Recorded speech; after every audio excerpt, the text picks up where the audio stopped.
levantar la mano, yo apunto. María ahí.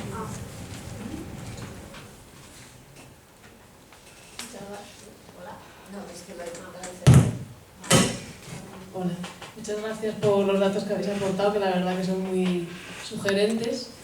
Y yo solo, la parte de la carne y del transporte, estoy totalmente de acuerdo. Respecto a lo de los cuidados, me gusta la propuesta, pero ha habido una frase que no me ha chocado, que es, ahora que va a ser ese trabajo remunerado ya pueden entrar los hombres. Me jode un poco. Porque, por un lado mi experiencia es que aunque haya educación infantil profesionalizada y aunque hay una parte que se encargue lo público, sigue habiendo una gran parte que hay que hacerla y que esa parte pues, es no remunerada y hay que repartirla también, ¿no? Entonces, no me gusta el decir que ahora que es remunerado, venga, sí que podéis entrar, ¿no? Nada más era eso. Empezado diciendo que hace falta un cambio de valores y un reparto de los cuidados, igual con el cambio de valores. Sí, pero es verdad que cuando el trabajo está bien remunerado es cuando los hombres se incorporan. Por ejemplo, los permisos parentales solo cuando están remunerados al 100% los hombres se los toman. Entonces, era una forma de expresar eso, pero por supuesto que tiene que compartirse los cuidados.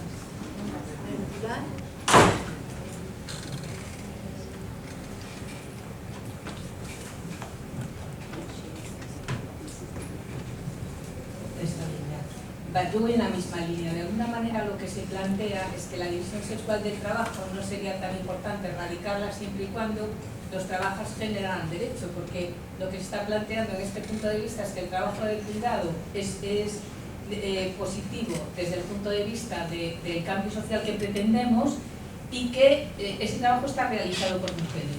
Lo que estamos buscando es que ese trabajo tenga derechos, ¿no? Que genere derechos de carácter económico, derechos a prestaciones sociales, derechos a pensiones de jubilación, etc. Y por tanto, si genera derechos, la pregunta ¿es tan importante romper la división sexual del trabajo o podemos seguir las mujeres cuidando y los hombres trabajando en otros ámbitos si todo el mundo hace aquello que quiere y dentro de los ámbitos que de alguna manera la sociedad les estaba marcando? Porque eso es lo que estamos diciendo, o por lo menos yo lo entiendo así, ¿no? Yo, si no se va animando mucha gente, pues igual me he expresado mal, pero yo no quería decir eso. Yo creo a ver, muy rápidamente, porque el tema, esto es un grandísimo tema que además dentro del feminismo y está. Solamente quiero decir una cosa sobre este tema, y es que verdaderamente la experiencia histórica, yo llevo toda la vida trabajando en políticas públicas, y la experiencia que tenemos es que los cuidados se valoran cuando realmente no los hacen solo las mujeres. Y entonces, y además, la otra cosa que, por ejemplo, en los países nórdicos, que es donde realmente el Estado se ocupa, los hombres se ocupan más y los cuidados están más valorados. Y la otra cosa que quería decir, se me olvidó la otra cosa que quería decir. Sobre eso. Lo que es importante de lo que está sucediendo es que en algunos países ya están empezando a ver o a recoger estadísticas macroeconómicas, o sea, a nivel general, de cómo las mujeres y los hombres están ocupando. Por ejemplo, Japón y Corea del Sur Corea del Sur más bien, están realizando un trabajo que les llevará a tener al sector cuidados dentro de las políticas macroeconómicas. O sea que ya le da más relevancia, porque cuando se inyecta en la macroeconomía ya no es la micro de antes, que antes estábamos mirando solamente las cuestiones a micro que estaban haciendo las mujeres. Si esto pasara a nivel general, que no sucederá enseguida, pero es un modelo el surcoreano, si es que lo ponen en realidad, el estudio está haciéndose ahora. Y en Japón también están tomando las cuestiones de cuidado muy en serio, porque están preocupados por el hecho de que tienen una población mayor, cada vez más grande, y no tienen gente joven. Entonces tienen que preocuparse de hacer residencias, de organizar los servicios de un modo que no lo han tenido hasta ahora, pero van por delante de cualquier país, los japoneses, en la organización de servicios. O sea que esto cada vez le va a dar más importancia al sector. Yo quería añadir una cosa del transporte, que en el transporte eso ya hemos acabado, no va a ir mucho más de construir coches. Entonces, porque aunque haya el coche autónomo, que es como un poco la cenicienta que yo digo de la construcción del coche, y los car makers se dan cuenta que para ahí no van los tiros y se han puesto mucho en el servicio. Entonces también aunque sean del sector del transporte, se van a incrementar mucho lo que son los trabajos de cuidados, quiero decir, de acoger a las personas en el modo de transporte, que sea un tren, por ejemplo, o otro tipo de servicio, o acompañar personas en un coche autónomo o en un coche eléctrico, o compartir coches, etc. Entonces, o tener, por ejemplo, una persona que, si imaginamos en un futuro un transporte público de autobuses autónomos, también tener una persona que acojas a los pasajeros y no que conduzca el autobús. Entonces quiero decir que habrá como en la tendencia una cuidadización de los trabajos que hará como un poco más pervasivos la presencia de este tipo de trabajo, y creo que es algo muy auspicable también por una cuestión de calidad de vida. Bueno, es que ahora me he acordado de lo que quería decir, y era sobre lo de los derechos y lo de que los trabajos se realicen en condiciones dignas y con derechos. Es algo que es importante porque, dada casualidad, tenemos la gran fortuna de que coincide, que es una forma de que entren los hombres, lo cual es un objetivo que tenemos, y es una forma de que las personas que lo realizan, ahora mujeres, lo realicen en condiciones dignas y con derechos humanos. Es decir, aunque solo tuviéramos cualquiera de esos objetivos, ya sería suficiente para querer eso, para querer servicios públicos, etcétera, etcétera, y todo público con empleo público. A ver, ya se va animando la gente. Bien, ya tenemos dos. Y lo de las políticas públicas también, qué hacer y todo. 1, 2, 3.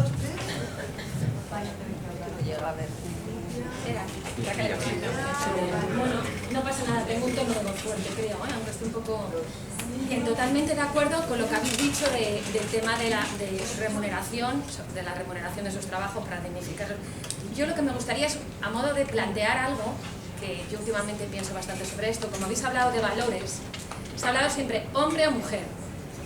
Si a lo mejor también el cambio puede venir de valor femenino o masculino, pero no ser de hombre o mujer, sino de que cualquier persona, independientemente de su género, pueda acogerse a un valor femenino o masculino y por opción optes a esos valores, independientemente de tu género.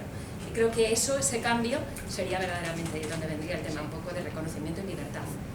Es un poco filosófico, pero también es científico y creo que también es social, educar a bien. Eso es lo que tengo. Pero venid para acá y si habláis y así os coge la cámara. Bueno, no coge la cámara.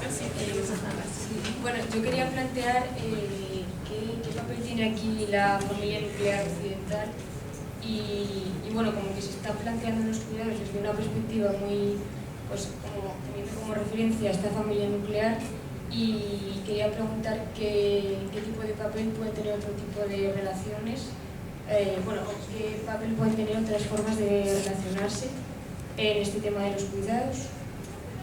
Y otra cosa que quería decir era como valorar también las mujeres migrantes que se dedican al área de los cuidados, que son la mayoría, que vienen a España, y bueno, como valorar también esa parte.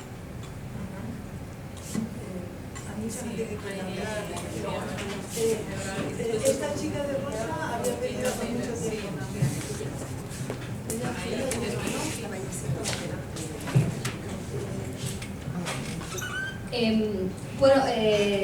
Comentar por un lado que, o sea, yo creo que no se trata de que como yo no tengo tiempo, tengo que contratar a alguien para que cuide de mi madre. A mí me gustaría para haberla cuidado yo, o no sé, somos 5 hermanos, o sea, que era difícil que lo cuidara mi hermano, ¿no? Pero lo que quiero decir es que yo tiro más por el decrecimiento, o sea, yo lo que quiero es tener más tiempo para cuidarme, para cuidar, o sea, es que quiero tener tiempo para eso. Y que eso tendría que ser un valor de todas. O sea, yo creo que lo que estamos hablando es que dejemos de priorizar la productividad o el tal y empezar a valorar más, que yo creo que además se está notando que la gente tiene una necesidad de cuidados enorme, pero de cuidados entre nosotras, o sea, no solamente la necesidad. Yo espero, pues a lo mejor a tal ya no tener que llevarla a una residencia. Y luego hablando de Japón, pero si están a un nivel de robot, son los robots los que cuidan casi a los mayores. No sé si a falta de gente o de qué, pero son el number one en el tema robotizado, ¿no? O sea, ya hay salió el otro día en televisión, no sé, que aquí mismo ya hay una residencia de ancianos que han metido a un robot para ir experimentando. Y claro, les costaba menos que los empleados poner un robot. Entonces, o sea, yo creo que más sería el tema de no solo de crear muchos puestos de trabajo, sino el que en realidad no necesitamos trabajar tanto. Y entonces, evidentemente, desde ahí es el sistema donde tiene que cambiar. Es que no necesitamos trabajar tanto. Eso es lo que entiendo. Y que yo quiero cuidar porque quiero cuidar y porque me gusta. Cuidarme y cuidar a otras y a otros. Independientemente del tema laboral, ¿no? El tema. Entonces era un poco desde esa perspectiva, ¿no? ¿Había alguien por ahí más?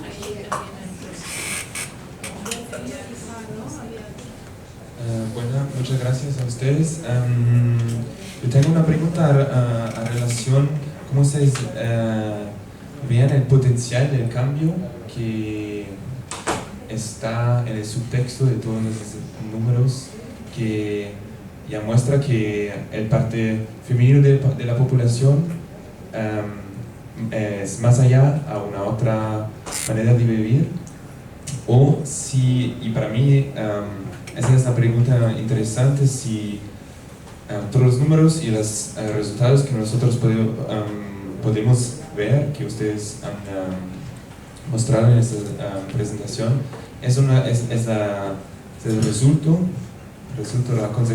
resulta o la consecuencia de un proceso de una represión socioeconómica. Podría ser que, especialmente con el coche, no sé con la carne, que el parte femenino de la población, las mujeres todavía no pueden o no tienen acceso a los coches, al avión, al transporte o a este estilo de vida que permite la consumición de carne. Porque así, si sería así, yo pienso que la potencial de cambio sería una otra, porque es los números, los resultados serían más una resulta de una represión, de un potencial todavía no actualizado, y que las mujeres todavía esperan que tienen ese acceso al transporte o el acceso a la carne. Sí, ahora contesto y ahora terminamos y después contesto. Vais adelante y contesto. Bueno, lo que yo quería comentar va un poco en la línea con lo que han comentado dos compañeras, y es un poco sobre la importancia de cambiar la dicotomía, ¿no?, de género hombre-mujer y un poco más allá de los roles tradicionales que también asociados con el patriarcado, ¿no?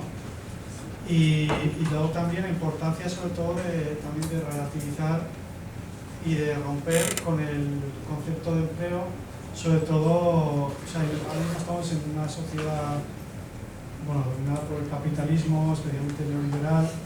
Este imaginario que sustrae un poco de lo que habéis propuesto, de transformar los cuidados en empleo, no es exactamente nuestra propuesta, pero o sea, la imagen un poco que se sustrae de esto, de transformar los cuidados en empleo, tiene varios problemas en la actualidad. Es que el tema de financiar esto, que está, digamos, el neoliberalismo es un obstáculo ante esto, y en un futuro medio o largo plazo el problema para esto va a ser el Estado en sí, o sea, estamos hablando de una situación de colapso medioambiental, social.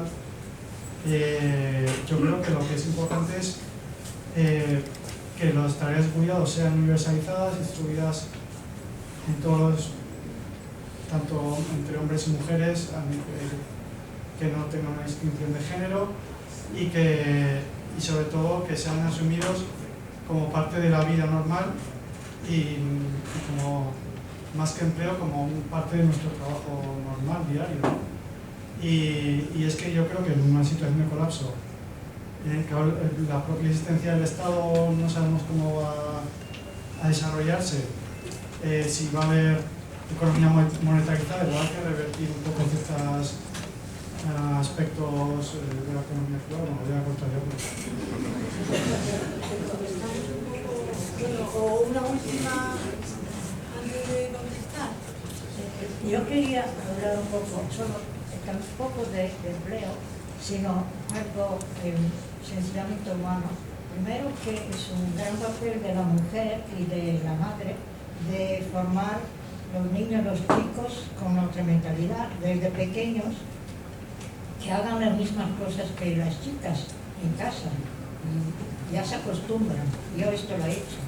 Y luego, otra cosa que es una novedad aquí, pero en los países del norte es normal, esto de los cohousing. Es decir, aunque en el norte los cohousing es para todos, es decir, todas las edades, aquí se está desarrollando cohousing para mayores. Porque hay muchas personas mayores, sobre todo mujeres, que están bien, pero no les gusta de estar solas tampoco, sobre todo de ir a residencias, que les parece algo horrible, y yo soy una de estas. Entonces es organizarse juntas para encontrar un sitio y luego cuidarse las unas con las otras, también si hay hombres mejor, y luego si realmente pasa algo grave habrá personas especializadas, pero es un cuidado de unas con otras. Entonces esto es algo que se está desarrollando. ¿Alguna pregunta breve más?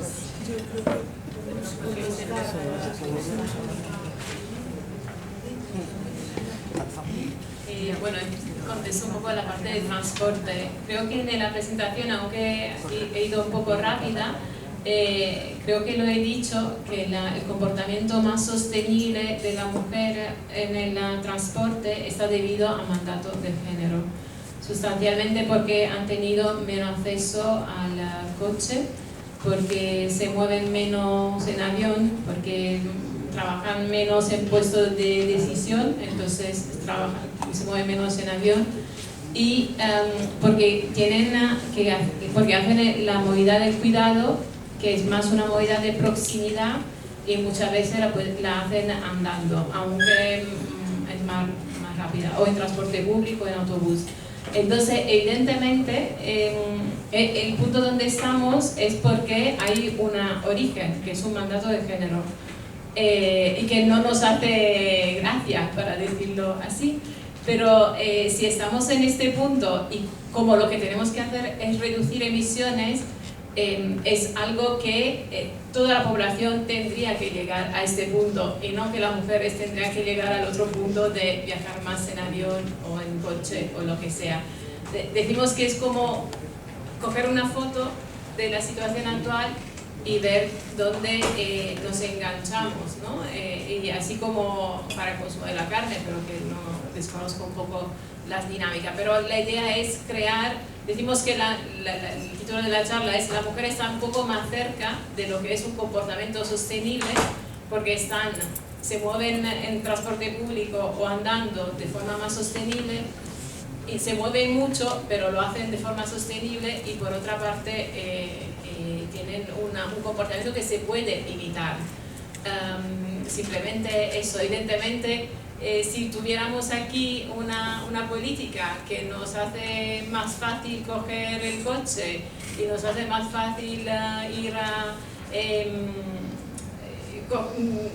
hacer curso para aprender a conducir el coche, o también vamos a ver qué ocurre con el coche autónomo. A lo mejor hay más posibilidad de que la mujer entre ahí. Ahí necesitamos el Estado, necesitamos regulación. Es que necesitamos un escenario carbon street que no se puede y ya está. No, quiero decir que la idea es tener como incentivo para imitar un comportamiento virtuoso de la mujer, aunque no sea un comportamiento virtuoso porque las mujeres son más buenas. Esto lo tengo muy claro. Perdona. Yo quería contestar a usted, que ha hablado de cohousing, porque esto está conectado con un sector de construcción, que a mí, de construcción de viviendas ecológicas, que ha empezado pero de un modo muy pequeñito para hacer ninguna impresión. Y se podría combinar muy bien con la construcción de zonas de cohousing y comunidades de cohousing. Sí, es verdad que en el norte se organizan, en los Estados Unidos también hay varios proyectos de cohousing y son realmente traen una solución, porque pueden poner en común no solamente la construcción y la vivienda, pero también la comida, la organización de la vida diaria.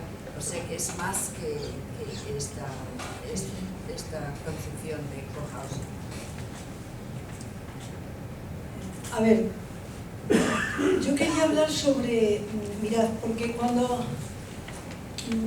preparábamos este debate, bueno, y desde que yo llevo mucho tiempo con esto de, bueno, no mucho tiempo no lleva mucha gente, con el colapso climático, o sea, desde que me di cuenta de que estamos ante el colapso climático, ante el colapso civilizatorio, ¿no?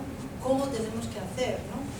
Y yo siempre echo de menos que se hable de la vida cotidiana, de cómo tenemos que vivir, porque, y yo esto lo atribuyo a la cuestión masculina, porque hay muchas personas que hablan de transformar de la transición energética, ¿no? Por ejemplo, la transición energética, el decrecimiento, el capitalismo, pero que todo eso, no digo yo que no, yo no digo que no, pero lo que digo es cómo se come. O sea, no cómo se come en el sentido que también, si se come carne o no, también, sino que cómo se come el asunto, o sea, en qué consiste concretamente, porque si tenemos que reducir la energía y los materiales en un 90%, eso, a ver cómo se hace, porque eso no se va a hacer transformando los coches eléctricos en coches de nosotros, los coches en coches eléctricos. Tenemos que desmontar totalmente esta civilización, lo cual no quiere decir que no la sustituyamos por otra, es decir, no quiere decir que pasemos a civilización ninguna. Tenemos que organizarnos. Y a ver, y entonces hablamos de los empleos. Mira, los robots no son un problema, porque no queremos robots. O sea, no queremos robots ni en la industria del automóvil, que prácticamente tenemos que desmontarla entera, menos lo que es necesario y tal y cual, pero en un enorme tanto por ciento, ni tampoco en los cuidados queremos robots, porque esencialmente no queremos robots. En la nueva economía que necesitamos, vamos a necesitar muchísimo trabajo manual. Y eso es trabajo, sí, es trabajo. Es trabajo y tiene que ser trabajo digno. Hay gente que le da un poco de yuyu llamarlo empleos, pero yo no encuentro otra manera, la verdad. O sea, porque en el capitalismo, en el no capitalismo puede haber empleos. O sea, si hay unos servicios públicos y de verdad, o sea, en este momento a la dependencia la atienden mujeres en condiciones infrahumanas. Necesitamos que sean empleadas públicas, y si no, si alguien piensa que no tienen que ser empleadas públicas quien tiene que atender a una persona con Alzheimer, entonces que nos dé la solución, porque ahora mismo lo que yo veo es una mujer esclavizada 24 horas o servicios públicos dignos, etcétera, etcétera. Entonces tenemos que hablar de la realidad, de cómo vivir, de cómo hacer, y sí, se necesitan muchas cosas, se necesitan muchos empleos para todo tipo de cosas, porque todo va a tener que ser muy manual. ¿Os dais cuenta? La agricultura, el cuidado, todo va a tener que ser muy manual. Así que eso de no trabajar tanto, pues yo no lo comparto, porque vamos a tener que trabajar mucho. Porque tenemos que reforestar, porque tenemos que hacer un montón de cosas y tenemos que hacerlo en la economía rosquilla que dice Kate Raworth. O sea, sin pasarnos de la parte exterior de la rosquilla, es decir, sin atentar contra los límites del planeta y sin que nadie se quede en el interior, sin que nadie se caiga de las condiciones de vida dignas. Tenemos que organizarnos, no es la economía del crecimiento la que queremos una economía que, como dice Kate Raworth, en vez de tener que crecer, prosperemos o no, que prosperemos, crezcamos o no. O sea que más bien nos volvamos agnósticas del Producto Interior Bruto, pero que vean que tenemos, la economía tenemos que organizarla, no puede ser que haya no economía y felicidad, no sé lo que es eso. Hay tiempo con una... Bueno, sé lo que es eso, pero vamos.